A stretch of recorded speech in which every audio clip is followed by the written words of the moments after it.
A few weeks ago there I made a video about property investment, and it was about a no-brainer property investment that I made way back in 1986 when I was starting out in business. And it was a situation where, as I called it, it was an investment where if things went well, me and my brother would have doubled our money, and if things went badly, we would have got our money back. So by any stretch of the imagination, an investment where you can roll the dice and get your money back if you lose and double your money if you win is a good investment. But there was another incident or another investment that I made a number of years after, and it gave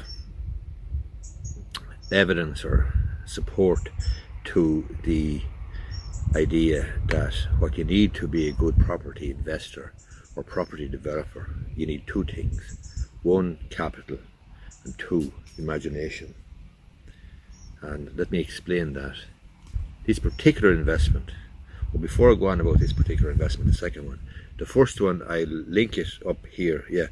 Up here on the right hand side, I'm going to link it, and you can have a look at it if that sort of thing is of interest to you. But the second investment was one where I bought a pub, a big property, big enough property, residential on the first and second floor and commercial on the ground floor, a pub on the ground floor and residential overhead. Now, the gentleman who had been running the pub for years, it was a very successful pub. It was in a provincial town. It was coming to the end of its days, or at least it had seen better days, and the man himself, I don't think he had got married, or he had got married and he'd moved, or his family had moved away. He was getting on in years and was ready to retire, so he was in a provincial town.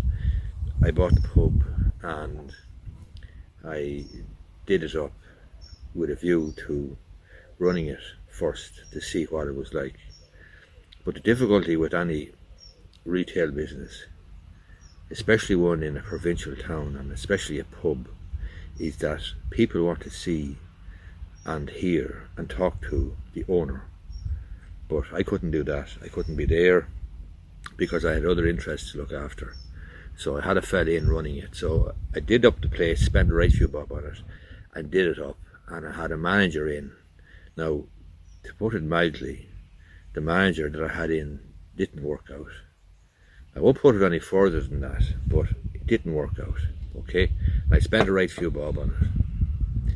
But what I did in the heel of the hunt, I took the license out of it and I sold it to either Lidl or Aldi, who were opening supermarkets around the country to beat the band and needed to put an off license into a place, into an Aldi or Lidl in Waterford. So I took out the license and I sold it to Lidl or Aldi, and then I sold the building, the commercial, to a pharmacist, to a local pharmacist. So again, even though it was an investment that on the face of it wasn't going to pan out the way that you might anticipate a pub panning out, having invested in it and dickied it up and got somebody in to run it and so on, the bottom line is, with a little bit of imagination, with a plan B, I could A, strip out the license, and B, sell the building for a completely different use, for pharmacy. So again, it's an example or an illustration, I think, of property development, property investment is an area of activity that does require a little bit of imagination, a little bit of lateral thinking, and a little bit of street smarts, I suppose. Now, you can do your thinking before you go into the investment, or you can do it when you're in the investment and you spent the money. But you're far better off doing your thinking before you go in, and do it coolly and rationally, and see what can plan A deliver, what can plan B deliver, and what can plan C, if you have to fall back on it, deliver. Anyway, I linked the other video up here on the right hand side as you look, about the no-brainer investment. It's a very popular video. I'll link it there, have a look at it. But again, I think it's an illustration of property development, property investment being about two things: capital and imagination. Hope you like this video. If you do, I'd appreciate if you give it the thumbs up down below. Thank you.